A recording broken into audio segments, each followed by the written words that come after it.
Oh!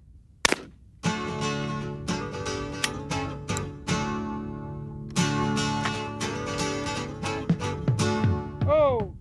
Today, we're going to join Frank Hoppe at the East Platte Gun Club in Columbus, Nebraska, for a day of trap shooting.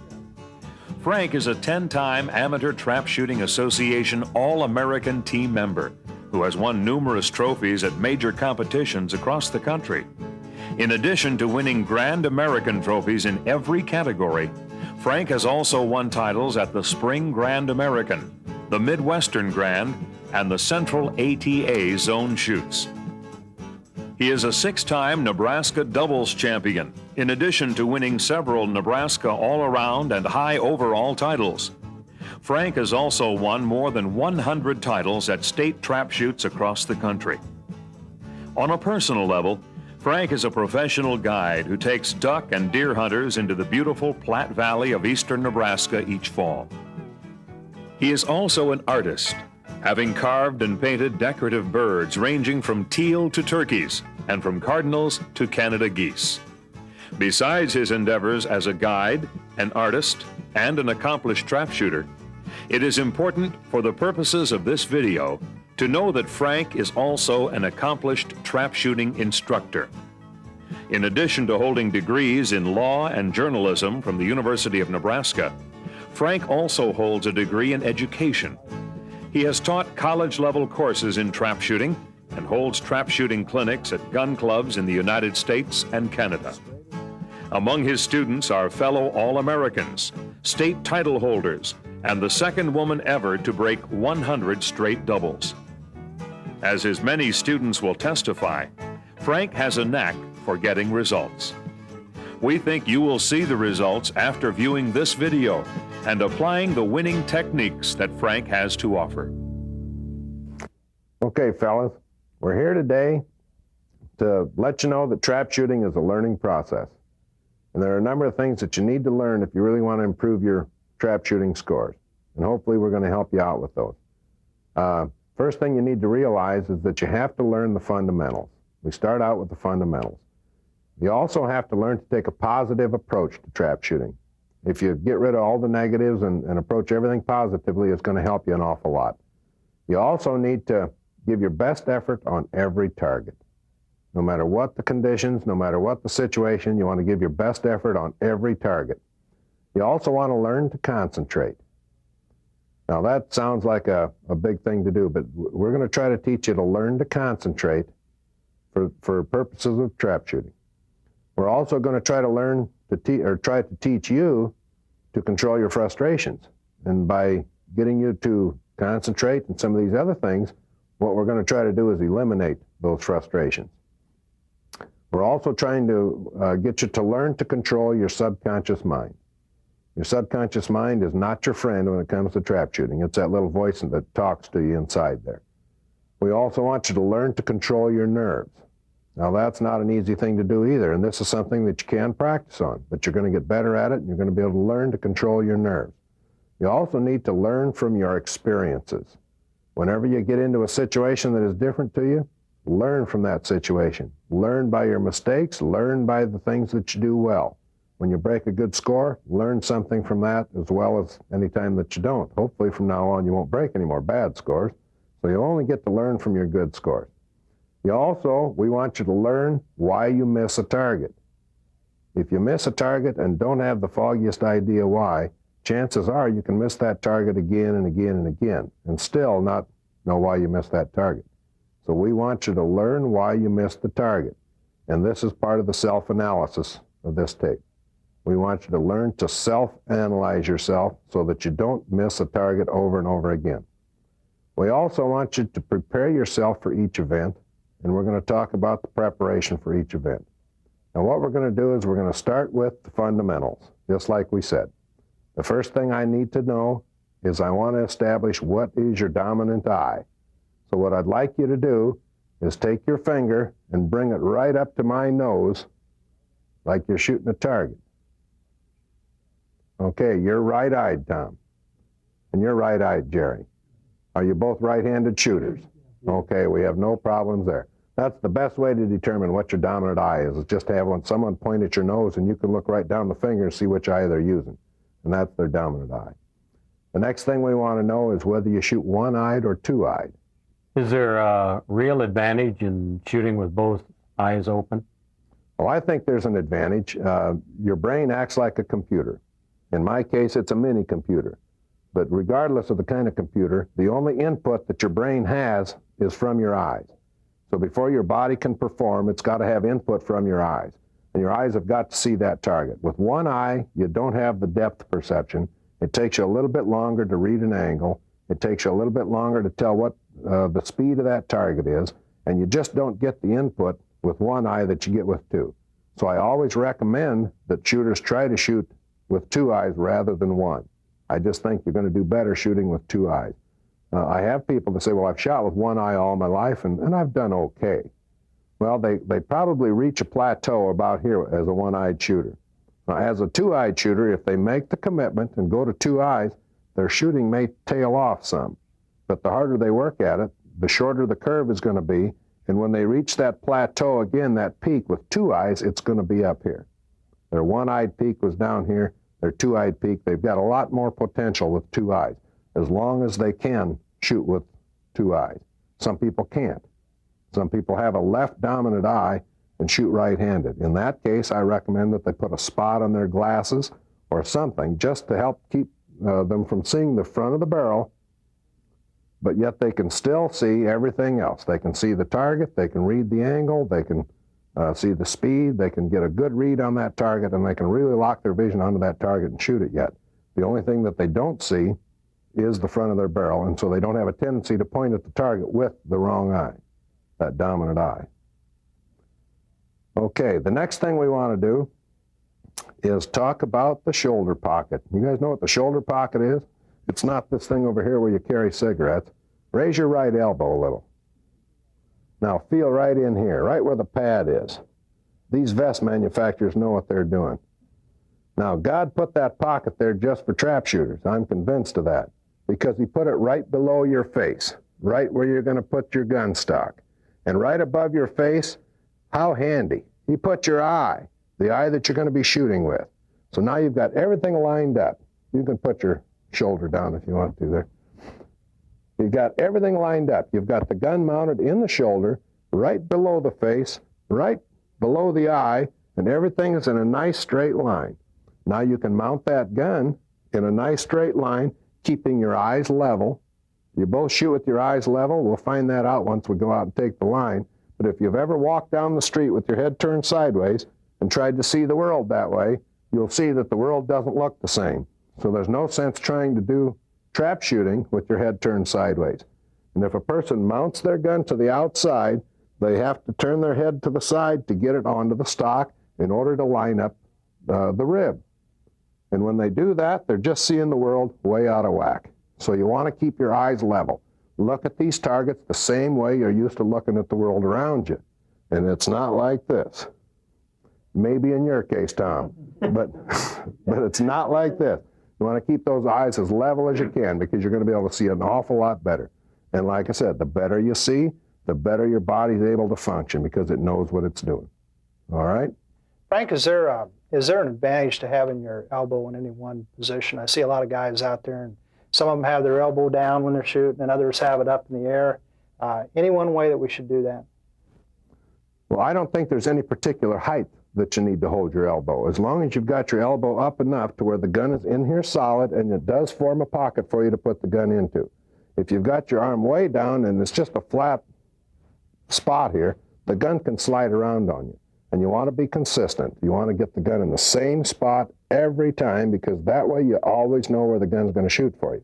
If you start getting the gun out here on the ball of your shoulder, as you go after a target, the stock can move ever so much. It only has to move a little bit up here on your shoulder to put it way off out there where the target is. It just exaggerates the further out it gets. It's just like lifting your head. When you've got your head down good on the stock, you know exactly where the gun shoots. Raise your head just a hair up here on the stock, and it'll change your point of impact out there at the target, drastically. So just a little bit of change off of that gun is going to change where it shoots out there with the target is quite a bit. So the advantage to having your elbow up at all is to form that pocket, but make it comfortable for you. You don't have to have it way up in the air. You don't have to have it way down to your side, but somewhere in between that's comfortable for you. Somewhere where you're solid on the gun and you can hold the gun right into your face and keep everything solid here. Because we'll talk about it later, but as we approach these targets, we want to move from the waist up. So you want to get everything locked in up here. Well, if it's not comfortable, it's going to be hard to keep it locked in. So get it good and comfortable for yourself, and then it'll stay locked in as you swing and go after these targets. Everything can stay together. Okay?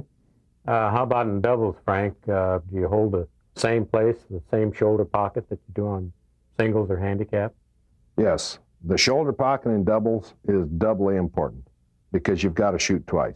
So you've got to have that gun in the same place for each shot so that you know where that gun's going to shoot for you in each shot. So while it's important to have it in the same place in singles and handicap, it's only half as important because you're only shooting once. In doubles, when you're going to shoot twice, you want it in the same place both times. And another thing that does for you is it helps everything stay together. It helps your arms, everything stays together as you're locked up on that target, and you can swing your upper body to get to the next target. So that shoulder pocket is really important because the gun's going to be in the same place. You don't have to screw your head back onto the stock or anything else. It's going to stay there with you. Okay, now let's talk about gun fit. Now, gun fit is very important. The gun has got to shoot where you're looking. If it doesn't shoot where you're looking, you're going to be guessing out there trying to hit those targets. It's much more important that the gun shoot where you look than it is for you to try to adjust yourself to where a gun shoots. I agree with that. I've been blaming my gun for a lot of misses over the past few years, and I've always kind of wondered if that gun is really fitting me the way it should. And I guess the question I have is how do I know if that gun fits me? Well, I think the best way to find it out is to take it out and shoot it. If you sit out on post 3 and throw some straightaways and you can dead center those targets shooting where you're comfortable shooting that target, then the gun probably is shooting where you're looking. But if you're trying to force yourself to hold low on a target because the gun shoots higher than you like, or if you're trying to cover a target up because the gun shoots lower than you like, then the gun doesn't fit you right. And the best way, I think, to get that gun to fit you, if it doesn't, is you can build the stock up using moleskin or mold foam and tape to try to get the height of the comb high enough to where every time you shoot the target, you're shooting it comfortably. You come up to the target and you're shooting it where you want to shoot it, where you're comfortable shooting it, where you can do it consistently, and the targets are breaking the way you like to break them. If the gun is shooting too high, you're consistently taking the tops off of targets, you might want to take a little bit off the top of your comb and get the stock down to where it really is breaking the targets consistently for you again. Now, if you have to build a stock up and you don't want to go to a trap shoot with all the tape and the moleskin and all that, go to a nice, good gunsmith, a reputable gunsmith or a stock maker, and have them make you a custom stock. You can take that stock out and you can try it, and you can take a little off and you can try it, and you can take a little off and you can try it until every target is being broke the way you like them to be broke. Then you can take it back and say, okay, checker it and finish it up. Now we've got a stock that shoots where I'm looking. This gun is going to shoot at the target the way I see it, and I'm not going to have to make an adjustment to the gun. But that's the best way to find out whether or not the gun fits you, is mostly by shooting it. Okay. We also need to talk about equipment. This is part of the fundamentals. I really don't know how to recommend equipment because everybody has their own preferences. Some people like to shoot a break-open gun. Some people like to shoot automatics. Same way with vests or shirts or anything else. Everybody has a preference. I don't think that there are any products that are any more inferior to others. It's all a matter of personal preference. In my own case, I use Bruce Bowen release triggers in my Perazzi shotguns.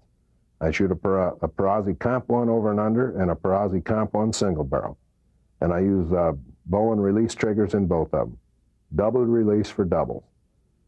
I use Alan Lehman shooting glasses. That's just my preference. That's what I use. They're the kind where the lens comes out. You can change colors of lenses if you want to. Is there any special color of lens that you use for for shooting? Is you find one be a little better than the other? I've only got one color lenses, and I'm not sure what they call the color, but they're kind of a light orange or, a target brown or something like that. But I don't know what they call that color. I've just been using them for quite a few years. You use them on all types of days? I use them on all types of days. They seem to just make the targets appear to be brighter, and I can see the targets better with them. I don't use prescription glasses yet, but when I do, I'll probably use about the same color. On a dark day, they're very helpful, though. I can see targets much better on a dark day with those glasses than without. And the other thing is it protects your eyes. And you want to have some kind of hearing protection. You've probably heard about the 3 trap shooters that were at a trap shoot. None of them ever wore earplugs. And it's important to wear earplugs. But these 3 guys were sitting there one day, and it was probably a day about like this, real windy outside. And the first trap shooter says, "Gosh, I wish it wasn't so windy." And the second trap shooter said, "It's not, it's Thursday." And the third trap shooter says, "Me too, let's have a beer." So you can see why it's important to wear earplugs. You're going to end up like these guys, not knowing what the guy sitting next to you is talking about. I also like to use Winchester shells. That's my preference for shells. I use the super light AA on singles and the first shot of doubles. And I also use the AAs in handicap and for the second shot of doubles. And your preference of 3 dram or 2 3/4 dram or super light or whatever, I don't really know that makes any difference except to you. Whatever you feel comfortable with, whatever works for you. I don't think that I'm not good enough to really put any of them to the test to tell you whether this one is better or that one is better. So it's just a matter of personal preference. Excuse me. I do have a custom stock on my gun, which really helps a lot. I had the guy take it down and, just like I was telling you before, shoot it and try it and take a little off and that. And it's a Don Newman stock out of Columbus, Nebraska. He does a super nice job of making stocks, and I like the stock. But again, it's all a matter of personal preference. Now, do you have any questions on other equipment or anything we've talked about so far with the fundamentals? Okay. If not, why, we'll go on to the next segment of the tape.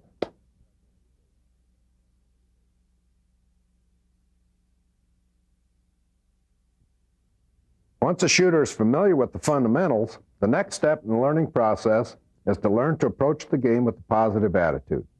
You've also got to learn to give your best effort every target.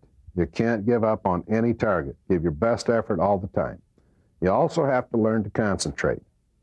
The other thing that you have to learn to do is to control your subconscious mind. Your subconscious mind is going to talk you out of targets if you let it control you. So by learning these parts of the learning process, you will learn to control your frustrations, because your frustrations are going to be eliminated.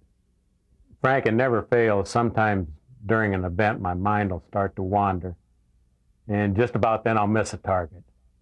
Is there any way to improve my concentration? Well, let's start with concentration. First of all, you can't expect yourself to concentrate for 100 targets or 200 targets or whatever it is. Einstein can't concentrate on anything for that long. That's just too long a period of time for the mind to concentrate on one single subject. But you can concentrate on a target, for example, for 3 seconds. So if you were to give every target 3 to 4 seconds, you would be able to concentrate. But you got to have something that's going to trigger your concentration. I'll tell you what I use to trigger my concentration. When I mount the gun, I get it up, I set the trigger, because I shoot a release trigger. Now my concentration better be turned on, because that gun is armed. It's ready to go. And at the same time, I talk to myself. I tell myself, look for the target. Every time. If you get lazy, you won't talk to you. You won't tell yourself that. You won't trigger your concentration. And nobody said it's easy. You've got to put a little bit of effort into it. So trigger your concentration, knowing that you only have to concentrate for 3 or 4 seconds. You're going to give that target 3 to 4 seconds of your undivided attention. Now, by giving the target 3 to 4 seconds, you can relax your mind in between targets. You can think about your girlfriend or your business or whatever you might want to think about. But when it's your turn to shoot, trigger your concentration for 3 to 4 seconds on that target. Now you can concentrate on something thousands and thousands and thousands of consecutive times without wearing your brain out. without wearing your mind out, without giving yourself mental fatigue. You can concentrate for 3 to 4 seconds any number of times, as long as you let your mind rest in between. Look at the targets. Be familiar with what they're doing. Be ready to call a target for another shooter that breaks a good piece off of it that the puller doesn't see. Whatever you want to be doing in between targets. But you can give each target 3 to 4 seconds of your undivided attention when it's time to shoot. But come up with something that works for you to trigger that concentration. And that's going to help your concentration a lot. The next thing we want you to do is to look for the target. When you get your gun mounted and you trigger that concentration, what are you looking for? You're looking for the next target, okay? And that's the only target that you ever have to worry about breaking. That's the only target that you ever want to be thinking about is the next target. And in doubles, it would be the next pair. But the next target is the only target to concentrate on. If you take your concentration and put it on a target that you missed about 6 targets back, why, you're going to miss another one. You've got to forget about those. You've got to think about nothing but the next target. That's the only target that counts. I don't care what you do, you can't get that target back. You can't call the Amateur Trap Shooting Association and say, wait a minute, I changed my mind, I want that target back. You know what they're going to tell you? Yeah, right, that's what they're going to tell you. Now, you can't go in a league shoot, you can't go to the president of the league and say, whoa, I made a mistake, but I know what I did, and I want that target back here. And you know what he's going to tell you too? Same thing. So you might as well forget about it. It's trying to resurrect the dead. It's really tough. I don't know if it's impossible, but it's tough. And I've never seen anybody do it. I don't think you can get a target back. I don't care how hard you think about it and how bad you want it back. You could have been 999 straight and missed a target, and you can't have it back. So don't dwell on those types of things. Think about what? The next target. That's the only target that you ever have to be concerned about. Now, what interrupts your concentration more than anything else? Your subconscious mind. Your subconscious mind is that little voice inside your head that when you're 20-some straight and you move over to post 1, that little voice inside that says, geez, don't give me a left angle. Well, what are you going to get? Sure enough, you're going to get a left angle. And what are you going to do to it? You're going to fall apart. Your subconscious mind sets you up to miss a target. Now, what's the proper thing to do when that little voice says, gee, don't give me that left angle? What do? Say, oh, bullpucky, give me a left angle and I'll crush it. You cover that negative thought that your subconscious mind put in there with a positive thought. And a positive thought, if you approach these things with a positive attitude, a positive thought, you can cover up any negative thought that your subconscious mind wants to throw at you with a positive thought. Your conscious mind is stronger than your subconscious mind. I've read books that says that that's not true. But my subconscious mind hasn't taken over. Otherwise, we'd be doing this video on the 3 faces of Frank instead of the 3 faces of Eve. But my subconscious mind doesn't take over. My conscious mind can cover up any negative thought my subconscious wants to throw at me. And your subconscious mind doesn't like pressure. It can't stand pressure. It wants to relieve the pressure. So it's going to be trying to talk you out of targets. How many times have you heard a fella come back off the line and say, boy, I talked myself out of that target?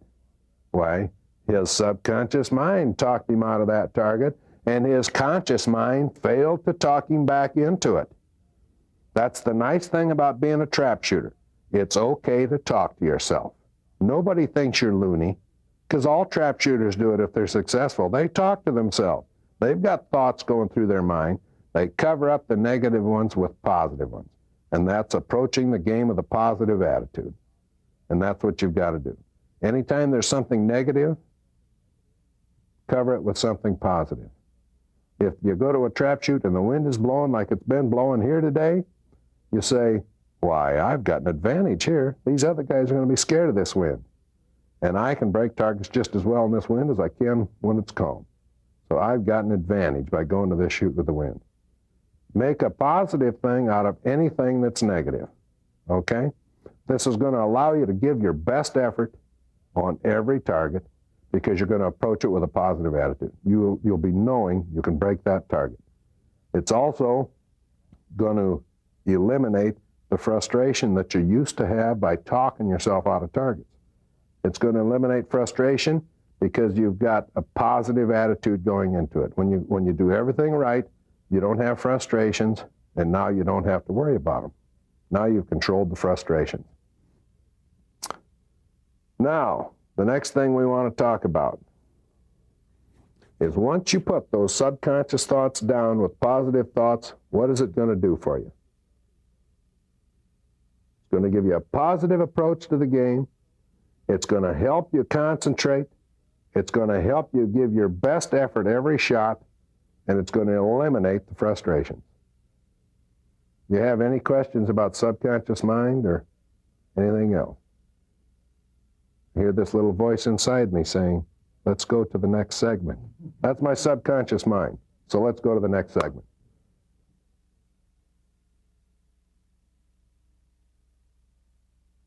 The first thing you've got to do with self-analysis is that you've got to forget about the excuses. Everybody makes excuses. The worst excuse I ever heard was, boy, that puller on trap 3 got me for 5 targets.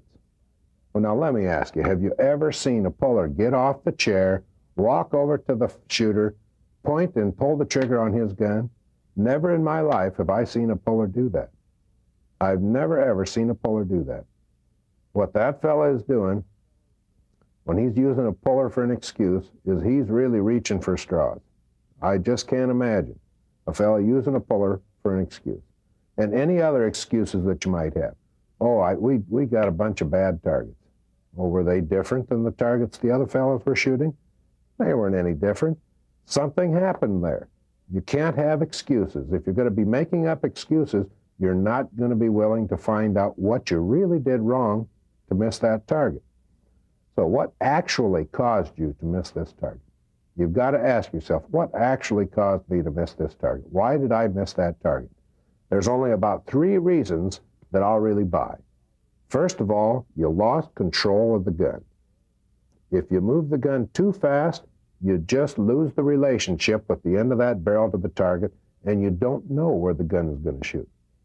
And that's why I'll stress over and over again that you have to control the gun. Don't let the gun control you. Don't get in a hurry, and don't try to stab or jerk or jump at a target.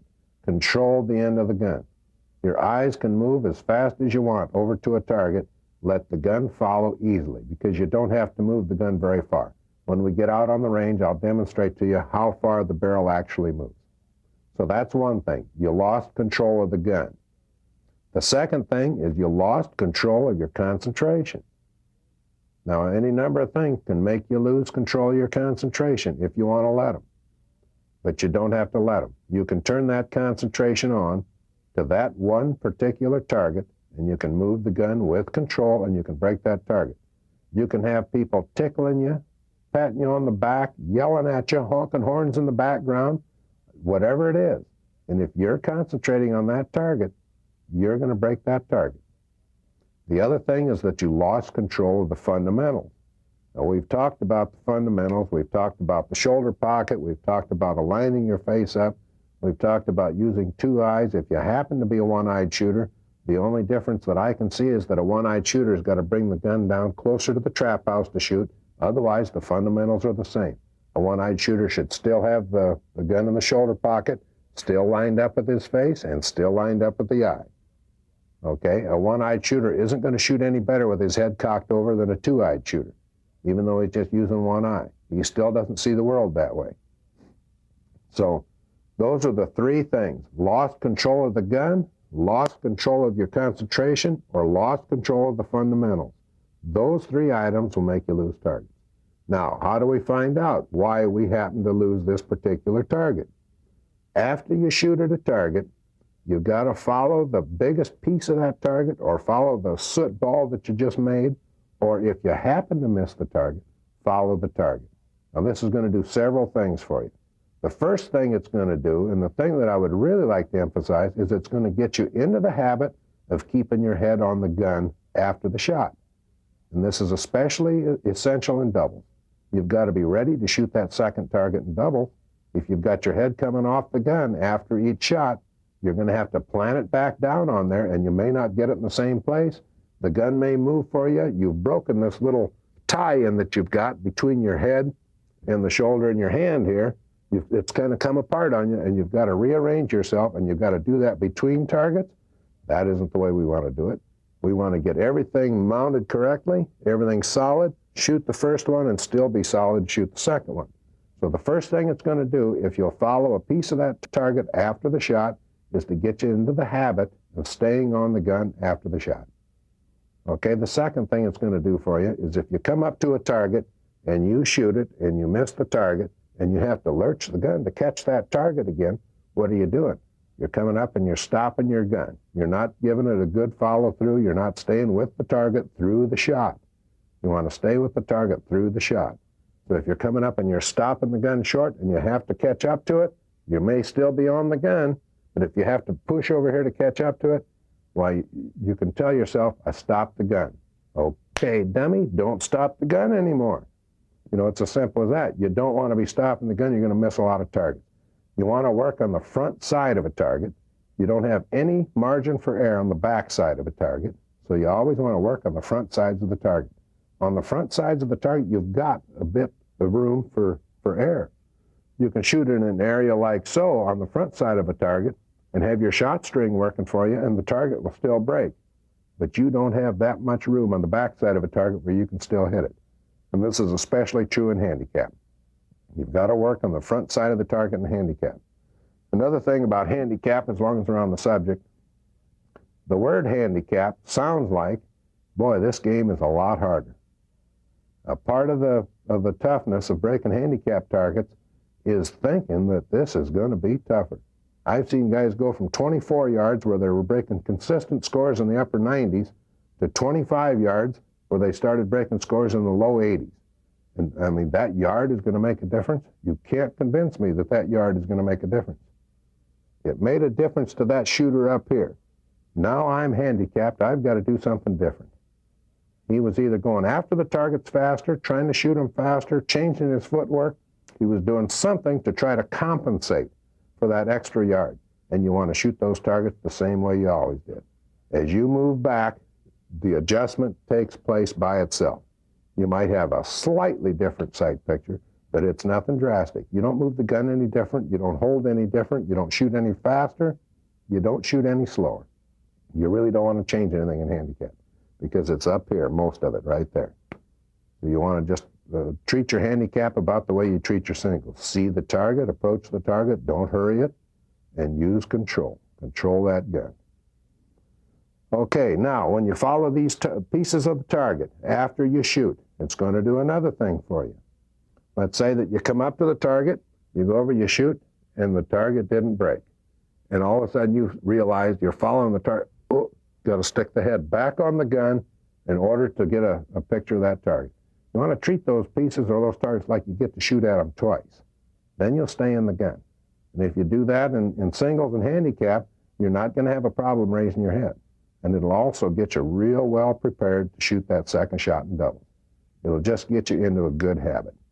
So if you point those pieces out, pick out the biggest piece and stay with it. Pick out the ball of smoke and stay with it. Or if you happen to miss the target, point at it like you get to shoot it again. Now it'll do one more thing for you. If you're staying on the gun and you're coming up and you're shooting this target and you're following it on through, you're going to be able to tell, golly, when I got to that target, my gun was empty. You shot a little too quick, but you're going to know that. You're not going to get out there with such uncontrol that you don't know where you shot on that target. I hear a lot of guys saying, well, gosh, that really looked good to me, but the target didn't break. Well, now, why didn't it break?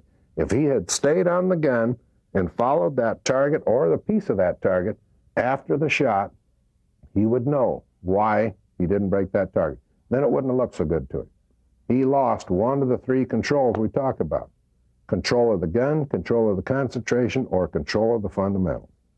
But you've got to analyze this real quickly, and you should be able to do it real quickly by coming up to the target, staying with the gun. Shooting, oh, I was behind that target. I've got to get to the front side of that target and not let it happen again. It's much better than going out there and trying to shoot a handicap race, for example, and missing 14 targets that were all just about the same. You did the same thing on all of them and never did figure out what you did. You ended up breaking an 86, where if you could have found out what you did on the first target you missed and eliminated that problem, you probably would have broken the upper 90s. And that's what we want to do with our self-analysis. Do you have any questions about self-analysis? Okay, we can go on to the next phase.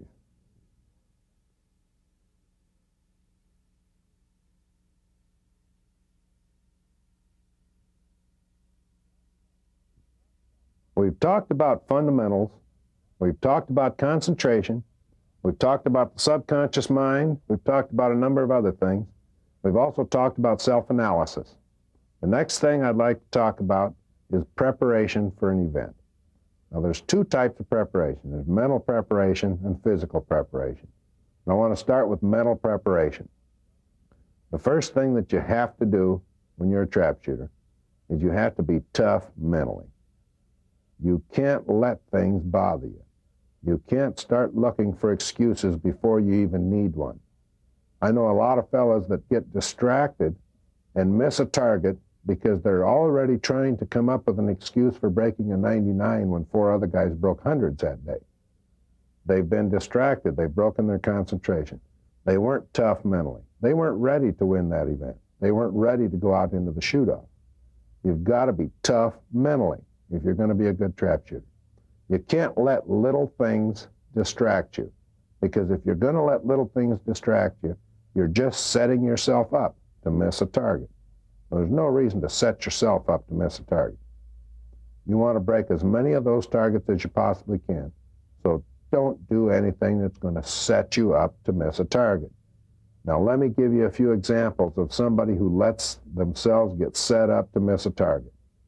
The fella that has his friend down the line miss a target, and he misses one. How many times have you heard shooters talk about sympathy misses?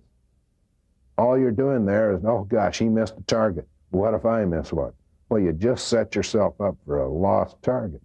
And a lot of times that's exactly what happens to you. When he misses that target, make something positive out of it. Gosh, I just won my Coke. Now watch, he'll really be surprised, or he'll really be jealous, or whatever it might be when I crush this target.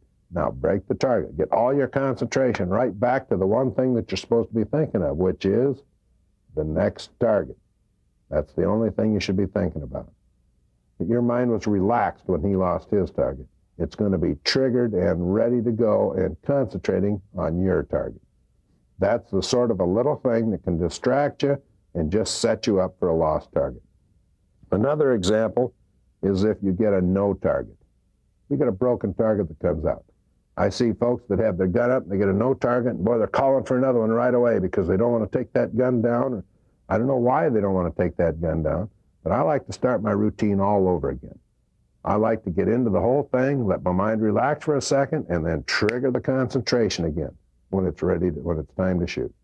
I'm preparing myself mentally, and I'm thinking about these things. I'm visualizing an event before it ever happens. The night before, I might see myself in my mind's eye going out and breaking 100 straight doubles or 100 straight whatever it is, and I'll visualize the whole thing. I can visualize the handshakes. That way I don't have to be working on 75 straight or 100 straight and start thinking about that on the line. You know, it's a little too early to be thinking about that on the line. I don't like to think in terms of hundreds or terms of 25. I like to think of the next target. You know, and this is where they talk about you can break 100 straight, but you have to do it one target at a time. So, I mean, there's no sense thinking about the 100th target until you've broken the first 99. Now it's time to think about the 100th target. And it's something that's going to be in the back of your mind, but keep it in the back of your mind. But this is how you toughen yourself up mentally. And when you go out and practice, practice toughening yourself up mentally. Shoot through any distraction that might occur. There's not a one of these that's going to come out there and make you point that thing wrong. There's not a one of them that's going to take away your concentration if you trigger it and move to that target the way you're supposed to. They can talk, they can blow horns, they can do whatever they want to do, but as long as you're concentrating, as long as you're prepared mentally, as long as you're tough mentally, and you're not going to let these things bother you, you've got to tell yourself, I'm not going to let these little things bother me. That's one of my advantages. I'm not going to let these things bother me, where everybody else on the grounds may be bothered by the jet plane that just crashed out on field 3. You're not going to let that be a distraction. You're just going to go right ahead and break your targets. So no matter what the distraction, if you're tough mentally, you shoot right on through them and you break your target. You do everything the same. Shoot-offs are another situation. Now, this all comes about in controlling your nerves. You practice to be tough mentally. And that's all it is in a shoot-off, is mental toughness. It's physical toughness too, but mental toughness will get you through a shoot-off. If you're not tough mentally, then you're not going to get through that shoot-off. So you've got to practice being tough mentally. Do whatever you like. It isn't going to bother me. Try to make me as nervous as you want to. It's not going to bother you. But practice being tough mentally. Okay. One of the things that you're going to be doing while you're getting yourself tough mentally is always thinking positive. I think some guy named Carnegie got rich teaching people to think positive. I wish I'd have thought of it before he did, because it really works, thinking positive. And that's all part of this mental attitude, and preparing yourself mentally is always to think positive.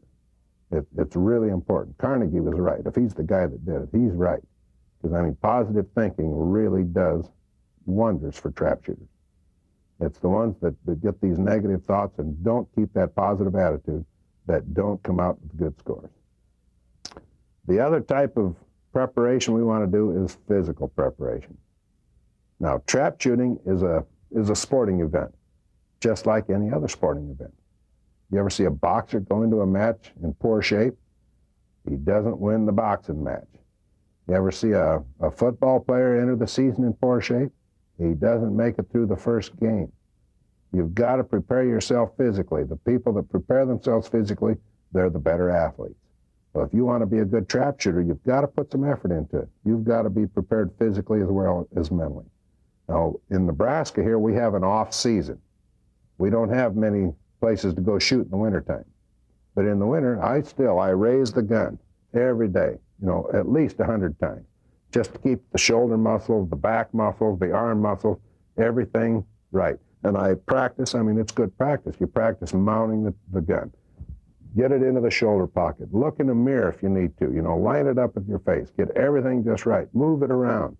Get that movement. There are ways to practice these things without actually going out and shooting targets. A lot of gun clubs don't want me to tell you that, I would presume. But, the better you do at it through this practicing, the more targets you're going to shoot at the gun clubs anyway. So do this physical preparation. Keep your legs in shape. You've probably heard Howard Cosell talk about boxers who, his legs, they took his legs away from him. Well, when your legs go out, your arms can't get up here to protect yourself, and you can just get your head hammered if you're a boxer. In trap shooting, there's nobody going to hammer your head, but you just can't physically move the gun and put it where you want to put it if your legs are too tired to do it. And you've got to just stay in shape physically. You don't have to be any Superman. It's obvious looking at me, that you don't have to be Arnold Schwarzenegger or anything like that, but you should keep your muscles in shape. Keep your legs in shape. Be prepared for a long, grueling shoot-off. Be prepared for a long walk up and down the line. By the time you get to the third event, the people who are in the better shape are the people that are going to come out on top, because everybody else is pretty doggone tired. And I wonder sometimes if that's why fewer people shoot doubles, because by the time, it's usually the third event, by the time they get around to the third event, most of the people are too tired to shoot it. So that's a possibility, but keep yourself into shape and you're going to do much better at it. If you have a good physical preparation, you have good mental preparation, and you do your practicing when you can, you lift the gun all year, you keep your legs in shape, you've got a good positive attitude about everything, you're mentally tough, this preparation and this positive attitude leads to relaxation and nerve control. If you've got all the other things, it's much, much easier to relax. It's much, much easier to control those nerves. I like, you've heard of deep breathing exercises when people get excited or something. Well, they really work. And I think I figured out why. You heard of butterflies in the stomach, right? Well, those butterflies can't fly against a stiff wind. So a person can keep those butterflies in their stomach, they're just fine.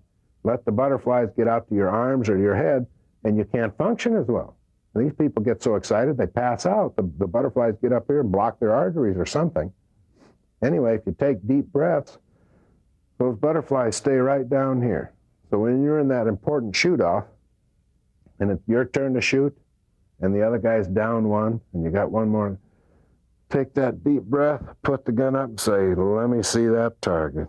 Pull, just trigger your concentration, do everything the same. Don't get into a situation that should cause you to be nervous and where you don't get nervous about it because you're just not paying attention. Because if you're not paying attention, you're just not going to function properly. You're not going to get up there and you're not going to go through your normal routine. You're not going to trigger your concentration, and therefore you're just not going to make the nice move on the target that you've been trying to do all year. You've got to go through all the routine and all the right things on every target, and that's giving it your best effort. So give your best effort on every target. Are there any other questions at this point about mental or physical preparation or anything else that we've covered so far?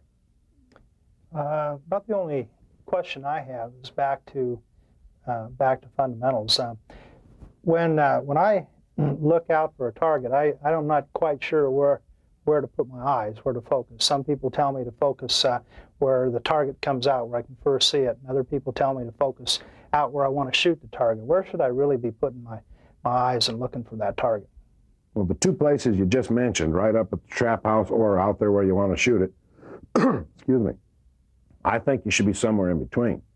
If you've got your eyesight set just beyond the trap house, right out in the field, but not looking at a particular object. If I focus my eyes on the trap house, I seem to be focused in on a particular object too much. And when the target comes out, it seems like my eyes have to catch that target. If I'm focused just out in front of the trap house, in the field, just looking at the field, not out at the horizon, not out on a particular object like a fence post or anything, I'm just scanning the field like I can scan this room. If you look over to this part of the room, you can see things over here, and you can see things over here. And any movement in between those points, you're going to catch immediately. And if you're focused right out in front of that, for example, right out in front of the trap house, your eyes will be able to lock right onto that target immediately because you'll see it come out from under the barrel of your gun. And you'll know exactly what direction it's going and be able to move to it. If you get your eyes focused out where you want to break it, you've got to bring your focus in to get them to the target and then follow it back out again. So I recommend being just out in front of the trap house a short distance because you're still going to see the target.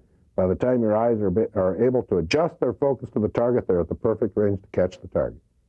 So that's what I recommend, is just being right out in front of the trap house. Now that we've discussed the learning processes in the classroom, let's go on out to the range and talk about foot placement on the post, gun placement on the house, and the differences between singles, handicap, and doubles.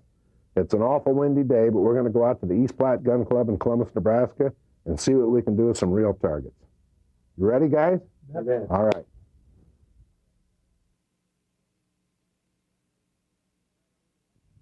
We've had our little lecture. Now we're out here on the range, and I want to show you how to do your foot placement on each post.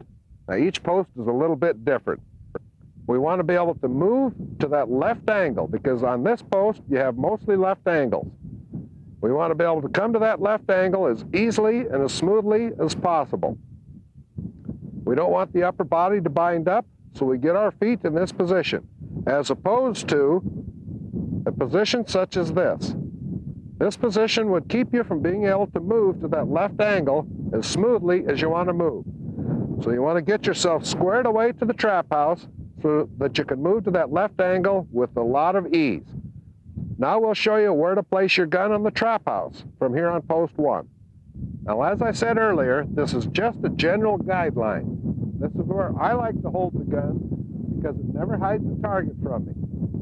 I never have a target come out from under my barrel that I can't see right away. I hold the gun above the left front corner. I don't know the height of that marker, but you can see where the marker is, and that's where I'm going to hold. And this hold is going to be a little bit lower than my holds on 3, 4, and 5. But this is where I'm going to start. The reason I hold a little bit lower here is so that when a left angle comes out of the trap, it's going to go above that marker, and I can approach that target from the bottom. If I have to swing my gun across that target, I have a tendency to hide that target for myself, and it makes me a little bit jerky. And the last thing you want to be in trap shooting is jerky. You want to be just as smooth as you possibly can. So this is where I recommend to hold your gun, or at least a good place to start, on post 1. And then you find a height and a spot that's comfortable for you. But we've got you a good starting point right here. Now let's move over to post 2. On post 2, the foot position changes a little bit. The right foot will come back a little bit on post 2 because you don't have as severe at angles from post 2 as you have from post 1. Otherwise, the stance is fairly much the same. We're still fairly squared around to the trap house. And now we'll show you where to place your gun from here on post 2. As you see, the marker is moved into the trap house a little bit to the right. We still aren't going to be hiding a target from ourselves when we hold the gun in this position. Again, you don't want the gun to be too high on post 1 and 2 if you're a right-handed shooter, because you're going to hide the target from yourself on a left angle, and you don't want to get jerky. Now, some people have told me that they'll hold a lower gun than that, but they do feel like they have to chase their targets a little bit. Well, what they're doing is they're holding so low that the target is getting outside of the comfort zone that they like to reach for a target for. If they were to raise their gun a little bit to this point, it might make it a little bit smoother, and they would find that they're shooting their targets within the comfort zone that we're talking about. It's easier to get to the target. If you feel like you're overshooting your targets, lower your gun a little bit to get back within that comfort zone. But do some experimenting. This is nothing that's set in concrete that says that you have to hold your gun here. All these are general guidelines, and this is where I like to hold the gun. And it'll depend a lot on how tall you are and how short you are, whether or not you get the same perspective here that I get. But this is going to give you a place to start from. Now let's move on over to post 3. This is kind of a compromise stance. It's a little bit of a compromise between post 1 and 2 and post 3 and 4, or 4 and 5 rather. Here on post 3, you're comfortable swinging to the right or to the left equally well, because you're going to get equal targets in either direction in singles and handicap. Okay, gun placement on post 3, like we mentioned before, is fairly much over the center of the trap, but a little bit off center. We don't want to hold it directly off center because the target could come out in that position and you could hide the target under your barrel. Now, some trap houses have the trap set right in the center of the house, and in that case, the straightaway target will come out a little bit to the right of center. In that case, you can hold right over the center of the house, but you want to take a few looks at it to find out where that straightaway target comes out. Now, you'll notice that in this position, we've raised the gun a little bit from post 1 and 2. For a left-hander, he can hold off to the left, he can hold off to the right. Same with the right-hander. There's nothing set in concrete. Find yourself a spot that lets you shoot within your comfort zone. It makes it nice and easy for you to approach that target and get to it. You'll see that we're off a little bit to the right here. That's what I prefer. But if you prefer a little bit to the left, there's nothing wrong with that. Now let's move on over to post 4. On post 4, we begin to open our stance a little bit to the right. Most of our angles are going to come out to the right, so we want to have that smooth upper body movement to the right-hand target. We're still standing to where we can shoot that little left angle that you can get from post 4, but we want to make sure that we can get over to that right-hand target with a lot of ease. Gun placement for post 4, you notice again, as we move from left to right, we move our gun placement on the trap house further to the right, because now we've got more right angles coming out. Here again, just like post 3, we're holding a little bit higher than we were on post 1 and 2.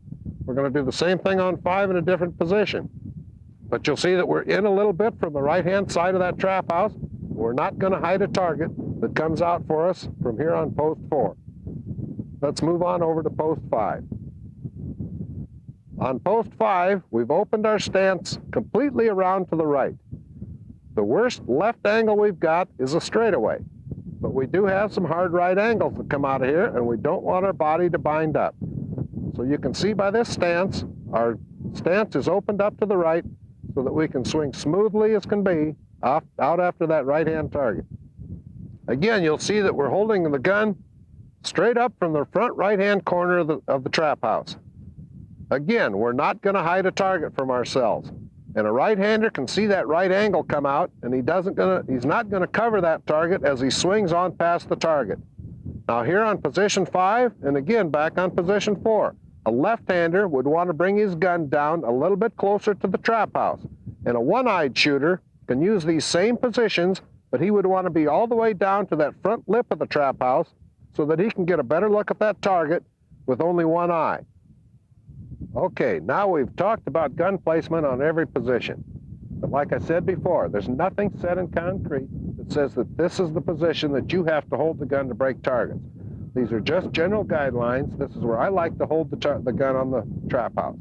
You've got to find your own little area of comfort. You might want to hold a little bit lower so that you're not overriding targets. You might want to hold a little bit higher so that you're not going past the target. You've got to find your own comfort zone. You don't want to use these and never change if they don't feel good to you. Like I said, these are just general guidelines. So I want you to find your own little place, but this is a good place to start. Now, here on post 1, like I said, I've showed you the foot position, like so. We're going to hold over this left front corner of the house, and we're going to hold a little bit lower on posts 1 and 2 than we do on posts 3, 4, and 5. The reason for that, for a right-handed shooter, is that you never want to block the target from yourself as you swing to it. You always want to approach that target from the bottom. You never want to block the target with your barrel as you swing across. If you get your gun up in the air too high, when you swing across it, you'll momentarily hide that target from yourself with the barrel or your hand or something out there, and it gives you a tendency to jerk or to get something out of the way so that you can get a better look at that target to break it. What we want to do is hold our gun a little bit lower on post 1 and post 2 and approach that target from the bottom. You'll always be able to see that target. As you go by it, the target will be above your barrel. You come up and you meet it. And you shoot the target. And you shoot on through it. And after we shoot it, what do? We follow the biggest piece of that target. We follow it through, right on through the shot. And that's going to give us our self-analysis. Now, I'll shoot a couple of targets here on post 1 just to demonstrate what I'm talking about. And I'd like you to pay close attention to my face on the stock and also to the amount of movement that my gun barrel makes. Don't look at the target, look at the end of the barrel and see how much movement is necessary to get to that target. And see how much control you can exercise over the end of that barrel as you're moving to that target. This will show you that you never have to jump or lurch or leap at a target. Okay? Now let's shoot a couple. First thing I want you to do is watch the amount of movement that the end of my barrel makes to go after this target.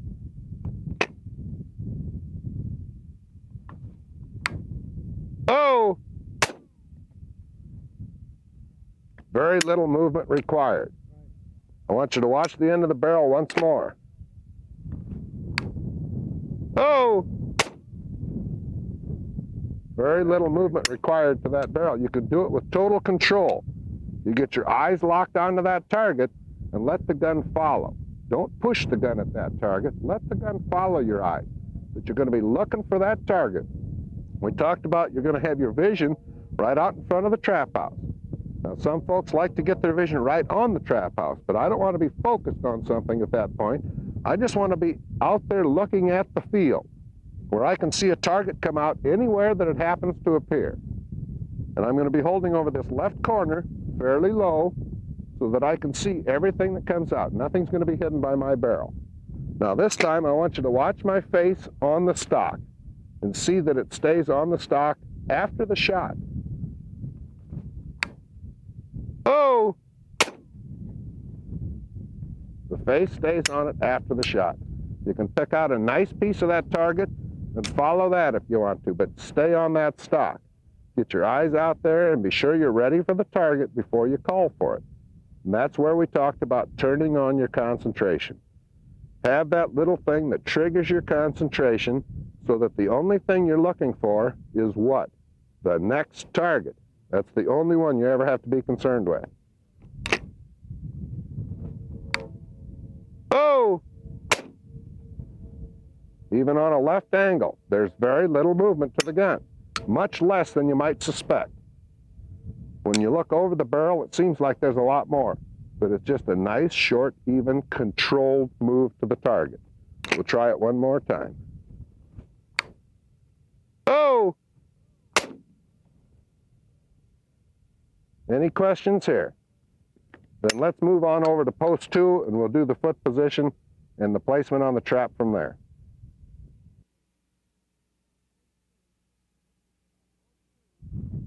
Now, post 2, the foot position changes just a little bit. Your right foot comes back a little bit. Don't forget that now. You don't have as much of a left angle to be concerned about. You start to get a little bit of a right angle. The position on the house changes. We've showed you where you want to hold on the houses as a guideline again. Now, this works for me. You find out what works for you. That's the main thing we're trying to tell you here. It's a good place to start. Now, I'm going to hold out here a little bit in from the left front of that house, and I'm still going to be holding fairly low because you can still block that left target for yourself as you swing across it. And you don't want to do that. You want to approach this target from the bottom. Okay? I'm going to shoot a couple here. This time I want you to pay attention again to my head on the stock. And I want you to pay attention to that follow-through. The follow-through is staying on the gun after the shot. You don't come up and stop the gun. You go right on through the target and shoot through that target. Now, I'm going to shoot a couple here just to show you what I'm talking about. Oh! Very nice and smooth. You don't want to jump a target. You don't want to leap on it. You just want to have that full control up to the target. Watch once more. Oh! Frank, I've noticed that, some of these targets are a little windy today. Some of them are coming out a little higher. Some of them are coming out a little lower. Do you make any adjustments with your gun for that, or? Okay, if your targets are coming out quite a bit higher, you've got a comfort zone that you shoot in. You're used to shooting in that comfort zone. You move the gun just so far to come up to a target to break it. That's comfortable for you. If the targets are quite a bit higher, I suggest that you raise your gun a little bit and get into that comfort zone again. And you can still see the target coming out below the trap or below the gun at the trap house. But you want to get that comfort zone. You don't want to have to make a very long move on that target, or it's not going to be comfortable for you. If the targets happen to be lower, you can lower your gun to where you normally hold it on the trap house before you call. And you'll still have that same comfort zone. You don't have to get it down behind the trap house, but you want to get down into where you still have a nice comfort zone, something that feels good to you. And this is where you're going to be learning from experience. The more times you shoot, the more wind targets you contend with, the more you're going to know about placing that gun. But don't be afraid to try something different. Now, if the targets are variable, if some of them are going quite a bit higher, some of them are staying pretty low, I want to hold down to where I'm holding for the lowest target. You can make that move up, but if you get your gun too high and that gun stays below your barrel, that's a very difficult move to make to come down to break a target. You want to stay on the bottom side of that target. You want to approach it from the bottom. You never want to have to approach a target from the top. Okay? Now, if you don't have any more questions here, we'll move on over to post 3. Now, in post 3, we have a bit of a compromise stance.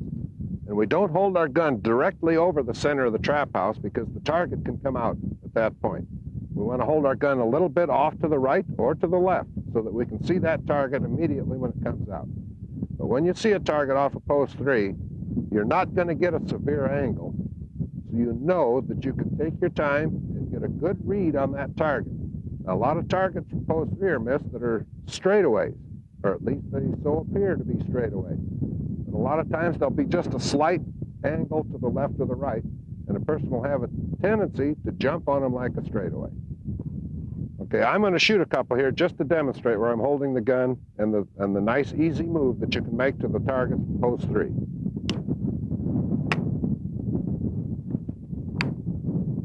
Oh! We'll try this one more time here. Oh! Yeah, now you got a little bit of a slow pull there, Frank. What if you've got a puller that tends to pull slow for everybody? What, do you make any adjustments? The only thing that you've got to do to handle a slow pull is if you never move the gun until you see the target, the slow pull is never going to bother you. Now, did I move the gun before that target came out? It's just after you call pull, look for that target to come out. As we mentioned earlier, you can't expect perfection out of these pullers. They're going to be imperfect. They're pulling hundreds of targets every day. So you can't expect perfection. And if you start to expect perfection out of a puller, you're setting yourself up to miss a target. That's all you're doing. You've got to contend with the fact that some pullers are better than others. Dandy, that's okay. You know, you may feel better shooting them, but don't ever expect a puller to be perfect, and you'll never ever miss a target because the puller was off. That's one of those lame-ass excuses that I've heard about, you know, over the years, and I just don't buy them. I've never ever, like I said before, I've never ever seen a puller get off the bench, walk up and point or pull a trigger for a trap shooter, but I hear all kinds of people telling me, yeah, the puller cost him that target. Well, that's just not a good excuse. If you hold the gun there and you don't move it until that target comes out, slow pulls will never bother you, and you'll recognize fast pulls, and you won't shoot at it. It's as simple as that. Now, I'm going to shoot one more here, and again, I want you to watch the end of my muzzle, just to see how much movement there is to go after that target. Oh! Very little movement. Of course, that was a short angle, but even on a sharp angle from post 3, you're not going to see a whole lot of movement to the gun. It's a nice controlled move. Oh! Okay, any questions from post 3? Let's move on over to post 4 then.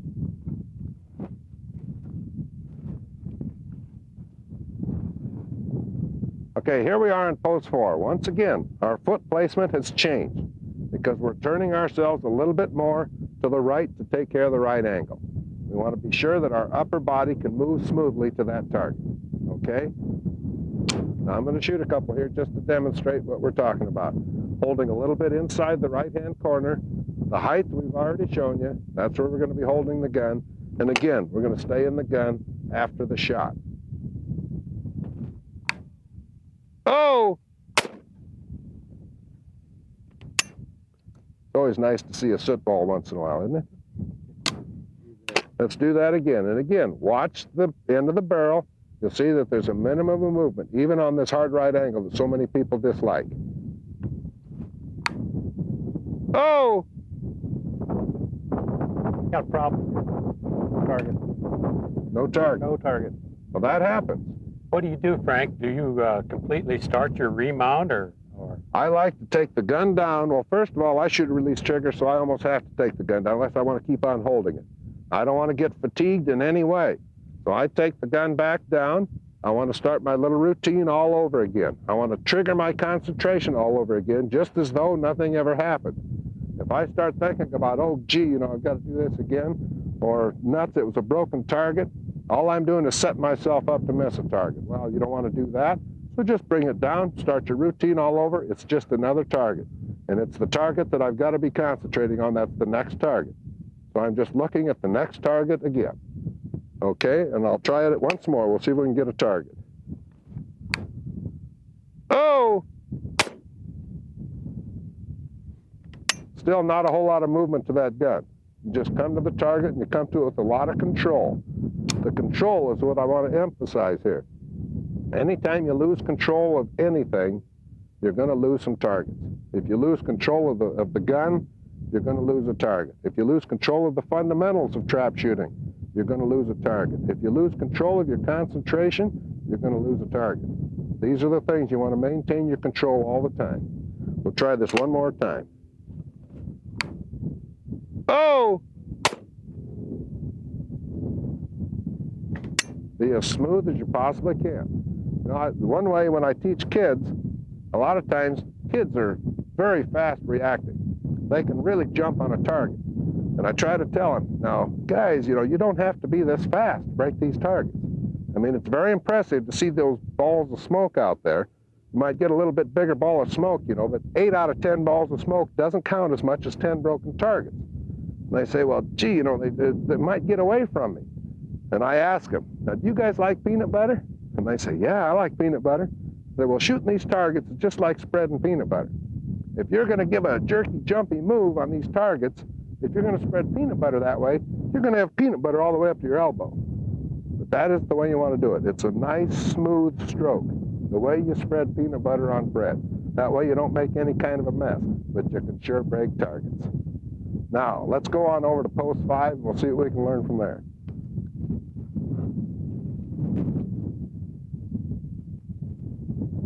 Okay, here we are on post 5, and we've opened our stance all the way up to the right. And we're going to make it as easy as possible to swing to that right angle. Since we move the upper part of our body from the waist up, we don't want anything to bind up. We want it to be as easy as we can possibly make it. We want to make every move a nice, smooth, controlled move to that target. Now here we're going to be holding over the front right corner of that trap house, just like we showed earlier. And that's where we're going to start from.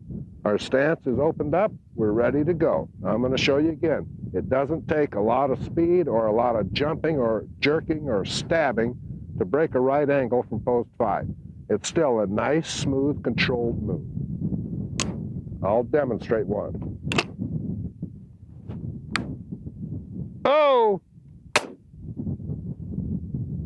Still not a lot of movement to it, and it can still be just as smooth as controlled as any other target that you get.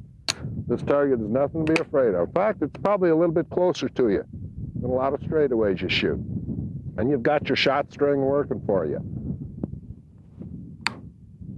Oh! The straightaway is just a nice short move up, but get a good look at the target because it's easy to misread a straightaway, especially when you're on something that other than post 3 and the target doesn't appear from right underneath your barrel. It's easy to misread a slight right or a slight left as being a straightaway. That's why you want to get a very good look at the target before you shoot it, and you know that you don't have to hurry. You can drift up to that target almost. I just don't want you to jump and jerk on these targets. We'll try one more here. Oh! Nice smooth move to the target. Always approaching the targets from the bottom. That way you can always see those targets. When you get to that target, you know where to shoot it. You've seen that sight picture many times before. Getting to the target is part of the problem, and you can get there with all the control in the world and never run out of time on it. Yeah, you know, that was a right angle, and I was watching your barrel. You couldn't even tell it was that sharp of an angle just watching the barrel. There's not that much movement. Yeah, there really isn't a lot of movement. That's why I'm trying to get you to the point where you control the move to the target and realize that it isn't a long move so that you don't have a tendency to make that whipping, jerking, jumping move to it. I want you to realize that you can make this nice, easy move and control the end of that gun. We'll do one more. Oh! Even on a high target, if you get a good look at it, you can come right up to that target and break it. Okay? You set up, you know, I have a tendency to set up for that hard right so that I guess I'm looking for that when I'm on that post. Is that right or wrong? But you don't want to be looking for it. If you start to anticipate a target, then you're going to have a tendency to make a move in that direction. So all you want to do is look for a target. Don't anticipate anything. And you've got to know that that right ankle is no harder to break than that straightaway or that quarter right. You've got your shot string working for you out there. You can make a nice move out to it, but don't try to anticipate it or you're going to start giving it a jerk. And if it's a straightaway, you've got to recover to come back. But if you start looking for it, again, you're doing something to set yourself up to miss a target. And you don't want to do that. Okay? Pull. You can even break them that way if you have to, if you concentrate on the target. But I don't recommend it because your head's much too high off the stock.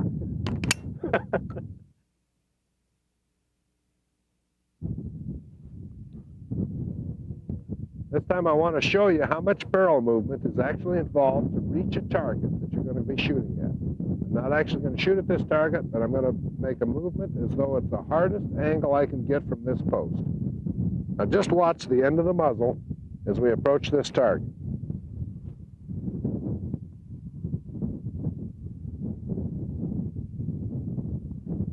Not much movement involved to reach those targets.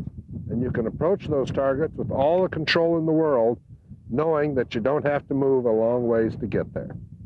One of the things that I want you to do a little bit different is I want you to put a little bit more weight on your left leg. I want you to lean into that gun a little bit more, because that gun is going to have a tendency to want to buck you off. You don't want to have to swing down to the second target in order to break it.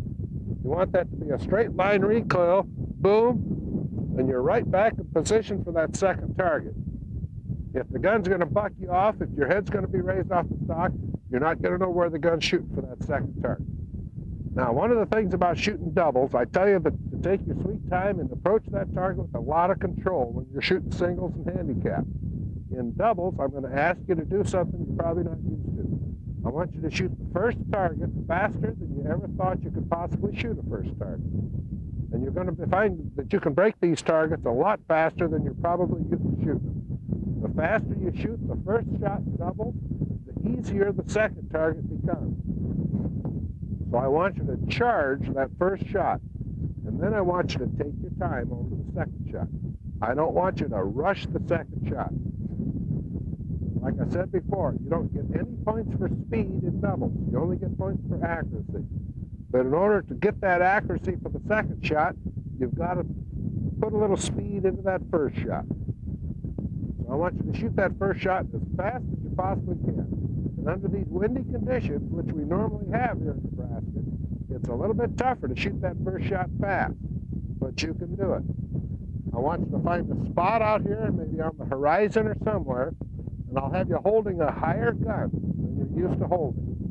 You need to hold a higher gun so that you're making just a short move for that first bird. It's not a long following move or anything like that. It's not a real slow move. It's a little short pop at that first target, and you're going to find that you can hit it with a lot of accuracy, but you're going to be laying for it. You know where that first shot goes. So I want you to find the track of that target, and then just expect the target to be in that area, because you always have to make a move. So if the pair comes out a little bit cocked sideways or something, that's not going to bother you. You're still going to make the little move to the target because you're looking for the target. Now you can see the target come out under your barrel, and as it comes up, it'll approach your barrel real fast. You just connect your barrel to the target and let her go. I want you to shoot them nice and fast. Now I'm going to shoot a pair here just so that you can see how fast you should be shooting the first bird, and then how nice and easy you approach the second bird. You approach the second bird again with the control that we used in the singles and the handicap. All right? Let me see a pair of targets.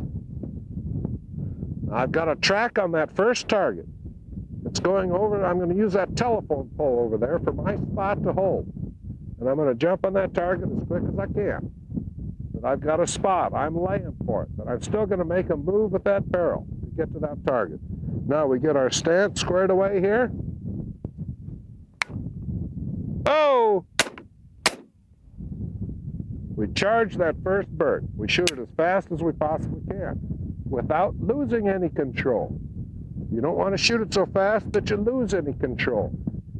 And then you make your nice controlled move to the second target. If you lose the perspective as to where your barrel is, you can't have any accuracy. You can only be shooting in the vicinity. So that's why I want you to make a nice controlled move to that second target so that you always know where your barrel is. Your eyes will go to the target right away, and your barrel will follow with control. Your barrel doesn't have to travel the same speed as your eyes do. Your eyes can get right over there and let the barrel come right over with them. Okay, let's try this again. Oh! Nice control to the second target. There's no big hurry. That second target isn't going very far. It's not going any farther than it should. But the first target is getting shot plenty fast to give you a lot of time to come to that second target. If you shoot that first bird fast, that way you can maintain all that control coming to the second bird. You always know where that gun is going to shoot. And this is where I was telling you earlier to keep your head on the stock and follow the pieces of the target. That's going to help you immensely shooting doubles because you're in the habit of keeping your head on the gun after the shot. And in doubles, you've got to do that because you've got another shot. You want to get both of them. You don't want to get just one. Let's try this one more time. Now this time I want you to watch my face on the stock. Just look at my face on the stock. Oh! The face stays in the same place. The gun gives you a little bit of a bump, but you're right in control of it, and you're right back in your position, and you come over to that target, and it should be above your barrel. You don't want to get that barrel up in the air and then have to come back down to it, because that's just not a good move. It's not an easy move to make when you're shooting doubles. It's not a good move to make or an easy move to make if you want to break doubles. Anybody can make the move, but you want to break the doubles, so don't make that kind of a move. Make a nice controlled move to the second shot. Now this time I want you to watch how much barrel movement is necessary for the first shot, and then how controlled it comes to the second shot. Okay? Oh! Even when the targets do a loop-de-loop on you, you get your eyes locked onto them, the gun will go to wherever the target is. You don't have to worry about shooting the target where it should have been. You can shoot the target where it is. Get your eyes on it. Your eyes can lock onto that target, and it can go anywhere it wants to, and your gun will still follow. Okay? Now let's move over to post 2, and we'll start from there. Our foot placement is very similar to that in singles and handicap. We're a little bit more squared away to the trap so that we can move real easily to the left. We're going to shoot our first bird to the right, second bird to the left. We always shoot the straightaway first. So this time we're going to take and mark that spot on the horizon, and we're going to get on that track, and we're going to make a nice short move to that first bird, but we're going to make it fast. We're going to charge that first bird. And then we're going to take our time over to that second bird with all the control in the world. That's the main thing in shooting doubles, is to maintain control. The first bird is a distraction. The gun wants to buck you off with that first bird. That should make the second one tough. But as long as you stay on your gun and control the end of your gun, know where it is all the time, the second bird's not going to be a problem for you from any post. Now we'll try this.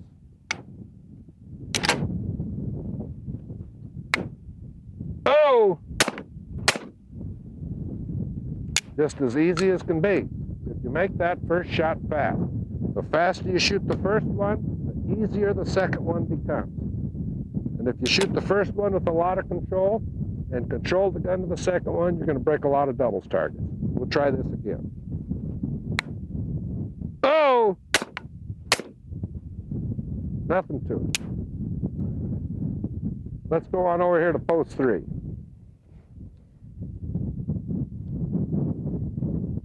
On post 3, again, we have a compromised stance. A little bit halfway between post 1 and post 5.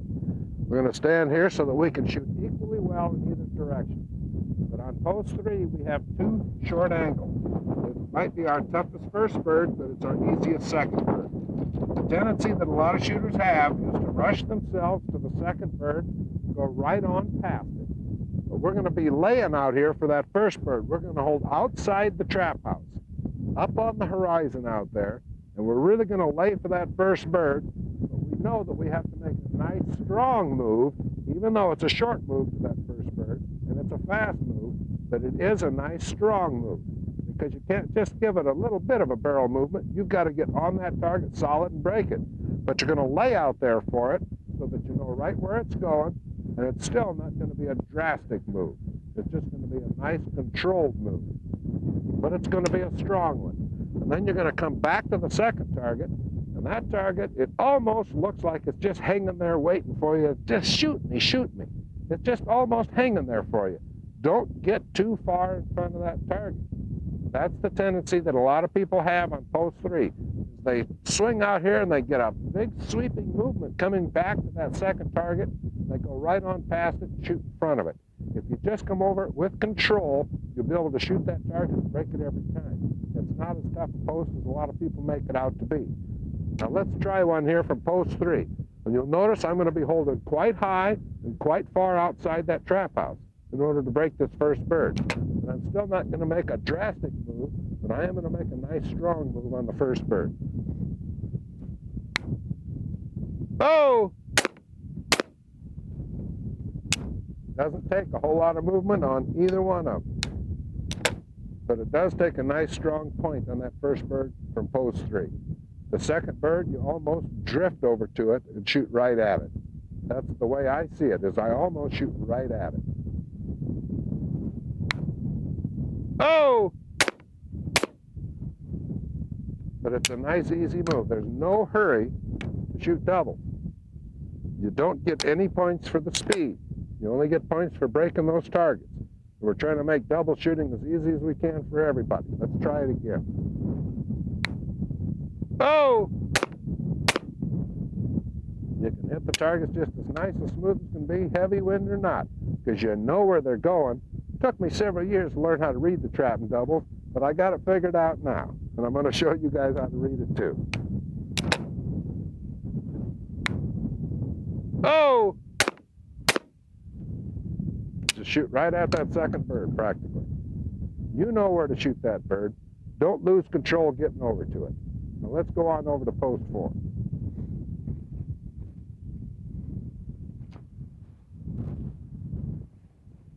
On post 4, we make a transition. We're still shooting the straightaway first, but now the straightaway is the left-hand bird. On post 3, we shot the right-hand bird first. The reason that a right-hander shoots the right-hand bird first for post 3 is because he can shoot the target and he's taking the gun into his face as he goes after the second bird.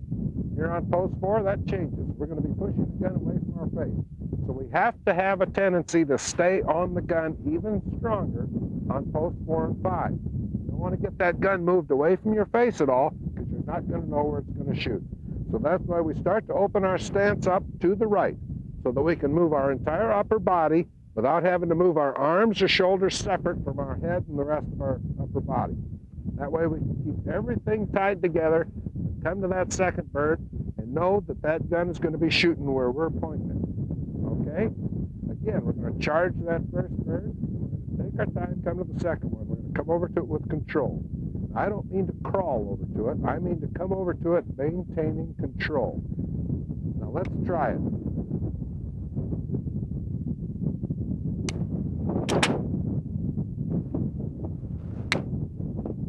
Oh! A wild target. But you can get to it as easy as can be. You've got to maintain control coming to that second bird. We'll try this one again. Oh!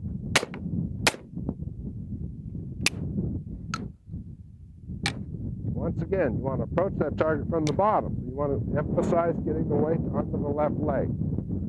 We'll try these again. Oh! No matter where that target goes, as long as your eyes lock onto it, your gun will go to it as well. The only time that anything might go wrong is if the target makes a jump after you've shot at it. And that's not that likely. The shot gets to that target awful fast. So if anything happens to that target, it happened here. It's the guy behind the gun that usually misses that target. Oh! But you can see that you can come over to those second birds with all the control in the world. You don't have to rush yourself to break the second target and double. Now let's go on over to post 5 and try them from there.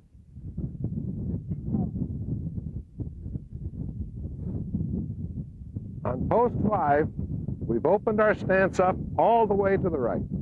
We want to be able to shoot that right-hand target.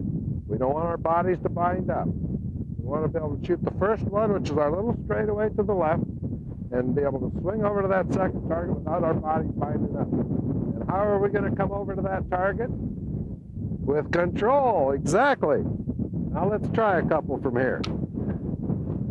This wind makes it mighty difficult, but if you pay attention, you can break targets with the wind just like you do any other time. Oh! No target. Back and hit it. That shows how much the wind is actually blowing. Let's try them again.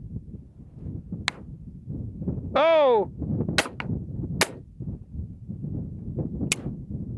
See, they can still be broken the wind. We'll Try this one more time, and then we're going to have you guys come out and shoot a few of these, and we're going to coach you through it so that you can break targets just like anybody else can. Oh! Nothing to it. I've only got one shell left, but this target's going to break when I say bang. Oh!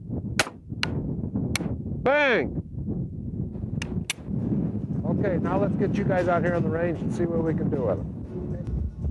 Always remember the fundamentals. Oh! Positive attitude, Beautiful. concentration, and subconscious mind. Nice move, Jerry.